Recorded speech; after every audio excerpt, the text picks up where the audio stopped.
పూర్వము సౌనకాది మహర్షులను ఉద్దేశించి సూత మహర్షి ఇలా చెప్పారు: మునులారా, స్త్రీలకు సౌభాగ్యాన్ని ప్రసాదించే ఒక వ్రతాన్ని పరమశివుడు పార్వతికి చెప్పారు.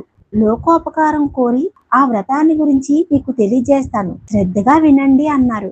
పరమేశ్వరుడు ఒకనాడు తన భస్మ సింహాసనంపై కూర్చుని ఉండగా నారద మహర్షి, ఇంద్రాది దిక్పాలకులు స్తుతి స్తోత్రములతో ఆయనను కీర్తిస్తున్నారు.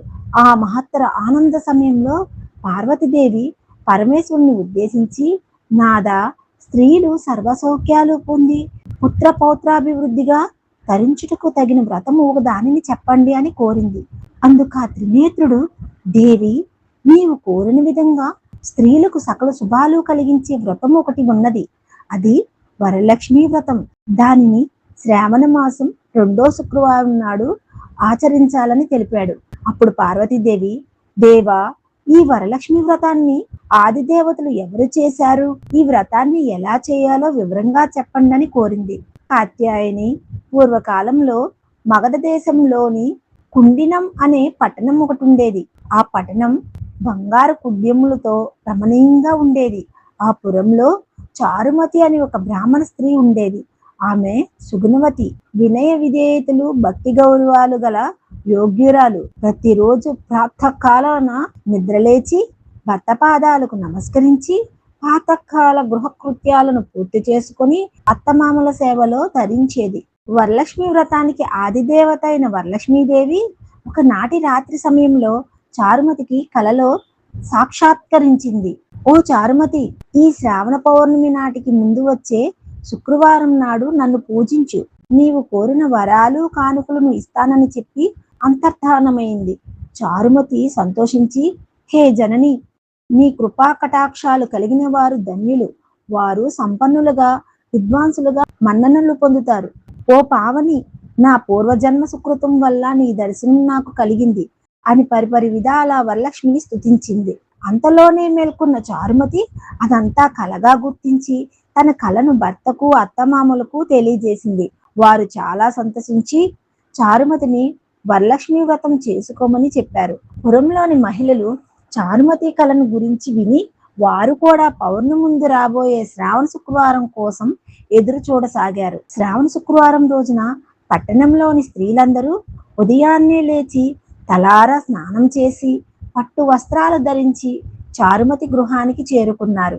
చారుమతి తన గృహంలో మండపం ఏర్పాటు చేసి ఆ మండపంపై బియ్యం పోసి పంచపల్లవాలైన రావి, జువ్వి, మర్రి, మామిడి, ఉత్తరేణి మొదల ఆకులతో కలశం ఏర్పాటు చేసింది. వరలక్ష్మీదేవిని సంకల్ప విధులతో సర్వమంగళ మాంగళ్యే శివే సర్వార్థ సాధికే శరణ్యే త్రయంబకే దేవి నారాయణి నమోస్తుతే అంటూ ఆహ్వానించి ప్రతిష్ఠించింది. అమ్మవారిని షోడశోపచారాలతో పూజించి భక్ష్య భాజ్యాలను నివేదించారు.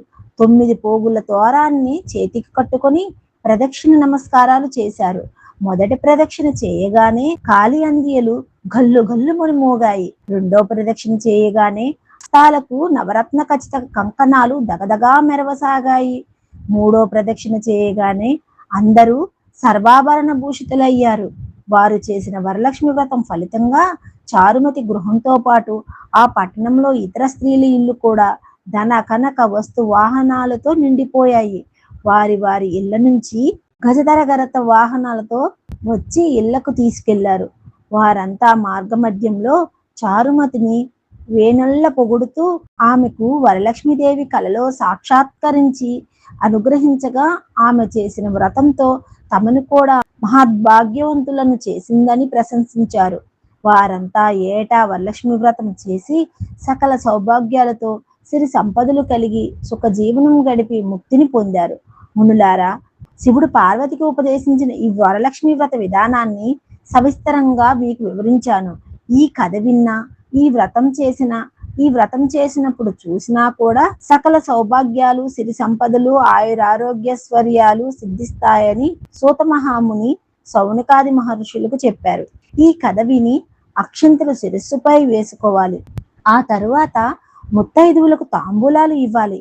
అందరికీ తీర్థ ప్రసాదాలు ఇచ్చి పూజ చేసిన వారు కూడా వాటిని తీసుకోవాలి. అమ్మవారికి పెట్టిన నైవేద్యాన్ని వాళ్ళే ఆరగించాలి. రాత్రి ఉపవాసం ఉండి భక్తితో వేడుకుంటే వరాలందించే తల్లి వరలక్ష్మీదేవి. ఈ వ్రతాన్ని ఆచరించడానికి ఏ నిష్టలు, నియమాలు, మడులు అవసరం లేదు. నిశ్చలమైన భక్తి, ఏకాగ్రత చిత్తం ఉంటే చాలు. వరలక్ష్మి వ్రతం ఎంతో మంగళకరమైంది.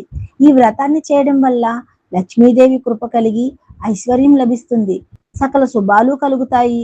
స్త్రీలు దీర్ఘకాలం సుమంగిలిగా ఉండేందుకు ఈ వ్రతం ఆచరించడం తప్పనిసరి. లక్ష్మీదేవి సంపదలనిచ్చే తల్లి.